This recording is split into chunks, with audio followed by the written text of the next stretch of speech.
name's Malia. I'm a first year medical student and I got 10 grade 9s in my GCSEs. Today I'm going to talk to you a little bit about why you maybe can't be asked to study. Now, contrary to popular belief, it's not just about being lazy and procrastinating, and today I'm going to break down all the different reasons as to why it may be, and also why it's important to act now before it potentially gets worse. So first of all, we have perfectionism and the all or nothing mentality. Now what that is basically when you're thinking to yourself, okay, I need to get a grade 8 or a grade 9, otherwise I've failed. Okay, that kind of mentality is very harmful for multiple reasons. First of all, imagine you're playing basketball and the person, like the referee or something, sets the hoop like 50 meters high. You're not even gonna attempt that, are you? Like, let's be real, like that is just so out of reach and unachievable that you're just like not even gonna bother trying to embarrass yourself by trying to achieve that. It's the same kind of concept here. If you set yourself such massively high expectations for whatever reason, then your brain is gonna subconsciously want to defend itself and protect itself. It's like a defense mechanism where it's gonna say, I don't want him or her to get disappointed by their result, so I'm not even going to put them through the process of studying, because then if they fail, then they'll be disappointed and gutted and they won't know what to do with themselves. So the feeling of not being asked to study really comes from the root cause of perfectionism and all or nothing, and the remedy for that is the 80% rule. Instead of aiming for 100%, aim for 80%. So if your 100% means that you study for like 4 hours straight uninterrupted with full attention, aim for 80%. So say to yourself, okay, instead of 4 hours, I'm going to study for 3 hours today, and I'm going to aim to try and focus for 80% of the time. Or if your 100% is to get a 9, then aim for a 7 or an 8. And if you are an overachiever, as most perfectionists tend to be overachievers, then you'll probably do better than you expected anyway if you sit down to study. At least what aiming for lower will do is get you through the door and get your foot in the door into actually sitting down and studying, because you're not going to be so overwhelmed by the task of getting a massively high grade. The second possible rule for you not being asked to study is comparison. I'm not sure if you've heard of the saying, which is like comparison is the thief of all joy, but that's very true. If you are constantly comparing yourself to your peers and your classmates and like I don't know, your cousins or your parents are comparing you to your siblings and cousins, then what that will do is you'll obviously want to reach their level, and if their level is slightly higher than yours at the moment, then again that will have the same impact of making you not even want to start. Because you know, this idea of procrastination is it really comes from stress and, you know, what I was saying before, that subconscious defense mechanism of not wanting to disappoint yourself. So really what you want to be doing, the remedy for that, is to just make peace with yourself, that you're not comparing yourself to other people, you're not competing with other people, you're competing with yourself. And now I know it's easier said than done, but if you think of it this way, you have so much to offer to this world that they may not have, okay? Like you are not simply defined by your grades and your academic performance. That is just one aspect of someone's character. There is so much else. You could be more talented, you could be, I don't know, maybe a kinder person, you could be like a better cook, you could be a better sports person. Like there are so many more facets to your character, and a lot of those aren't even being assessed. So there is literally no point in trying to compare yourself to someone else and make yourself feel inferior to them just based on one facet, because you could be doing better than them in so many other ways, okay? And that's not to say that you should start feeling like big-headed and stuff, saying, oh yeah, I'm better at you than at this and that. Like you wanna just separate yourself from this race. It's like trying to compare the sky and the sea and seeing which one is more beautiful. Do you know what I mean? Like you just can't compare them because they're just two completely separate concepts. So compete with yourself, because at the end of the day, you should be holding yourself accountable. You should be thinking to yourself, okay, I need to be the one studying, I need to be the one putting effort in for my future, you know?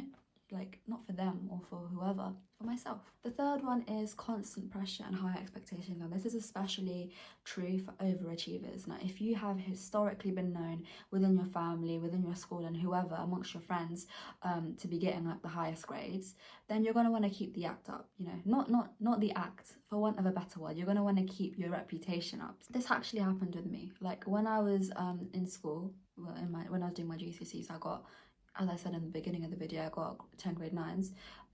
My family, when they found that out, they were gassing me up so much, and they were like, oh yeah, she's going to be our first, like my grandparents are saying that she's going to be our first grandchild to go to Oxford or Cambridge.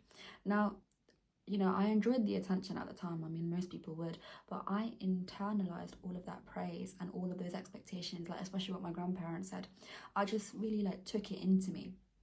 Do you know what I mean? So then when it came to like studying later on, I so badly wanted to do well. I so badly wanted to live up to their expectations. I wanted to get into Oxford or Cambridge, to show them that, I could do it and that I could be the first, quote unquote, the first grandchild to do it in the family.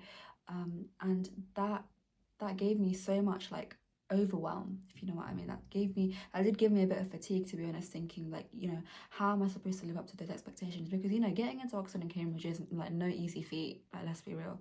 So having those kind of expectations on yourself, or being surrounded by those expectations, is very detrimental to your productivity and your motivation levels. Okay, the remedy for that is really to just, again, it's similar to the other ones, to be honest. Aim for the 80% rule. Okay, aim for 80%. You don't have to get into, for example, if your goal is similar to mine, that you wanted to get into Oxford or Cambridge, remember there's so many other universities out there. Like, you could get into a Russell Group, that's still a good university, and at the end of the day, it's like what I said before, you hold yourself accountable. Okay, like however much you study, and like whatever grade you get out of that, that is for you, that you have done that for yourself, and you will be carrying that grade throughout your life unless you were to resit. And you are the one that's building your own future. Like 10-20 years down the line, you're going to be the one that has built a career for yourself. If that's the kind of thing that you're into, you're going to be the one that has built a life for yourself and is building your legacy based on all the effort that you put in the beginning. So don't let other people's pressure and expectations weigh you down, because this is your life at the end of the day, and it's your future. The next one is a dopamine imbalance, or in other words, burnout. Is when you work so incredibly hard and then you just end up crashing and having no motivation or no drive to do anything else after that. And what that really could indicate is that you're just not giving yourself a break. So it's kind of like almost the opposite of the other ones. You're working too hard and then you end up just crashing, and then you just can't do it anymore. That's obviously not healthy. You want to have a balance, you want to be able to enjoy yourself a little bit. Not even a little bit, enjoy yourself, period. Like, don't be just confining your entire life into a little box called studying, because that's no way to live. Especially if you're young. Like, you're only young in this world once. You don't want to just be spending your youth studying. Not to say you shouldn't be studying, like, because I'd be the biggest hypocrite if I was saying that, because I'm literally studying all the time now. But you obviously want to make time for yourself, make time for your family, enjoy yourself. Allocate some time in the evenings if you can to like have fun, play video games, watch TV, do something that you enjoy. Because if you're not doing that, then you are going to burn out, and then that's not productive at all. Like, it's like, this brings me nicely on to my last point, is that if you do not address these concerns now, it will only get worse. Because right now you may feel like, I can't be arsed, I don't want to study and all of that. And then later on down the line, you're going to start panic revising, let's be real. Unless you have like completely crashed to the point that you're not even going to study even until your exams, which is hopefully unlikely, you are going to end up like binge revising like so much in a few, like at least in a few months' time.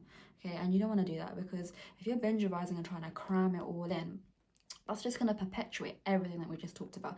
It's going to put the expectations on yourself and the pressure even more. It's going to make you, have that dopamine imbalance even more. It's going to off balance it even more. It's going to make you far more likely to burn out. And then what's going to happen is you're going to revise so much, you're going to burn out. Then you're not going to study for ages and ages and ages. Then you're going to want to study loads more again. You're going to start cram revision again, and then you're going to burn out again, and it's just a vicious cycle. So if you're not addressing these concerns now, then if you do that and you enter into that vicious cycle of just studying, not studying, studying, not studying, studying, not studying, chances are you're probably not going to get a good grade, let's be real, because cram revision is not a good way to revise.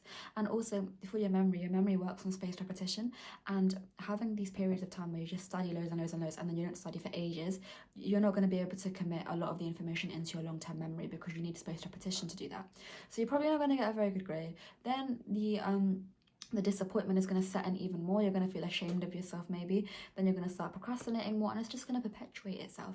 You need to address these concerns now and get yourself motivated to start studying early on, so that you can do it gradually and then just build it up. And then by the time you get to exam season, you're not having to cram revise, because you would have already been doing consistent revision. And yeah, I think that's everything. If you guys have any questions, you can leave them in the comments, or you can feel free to email me. My email is in my channel bio. Good luck with your exams and whatever it is that you're doing. You got this, and yeah, bye guys.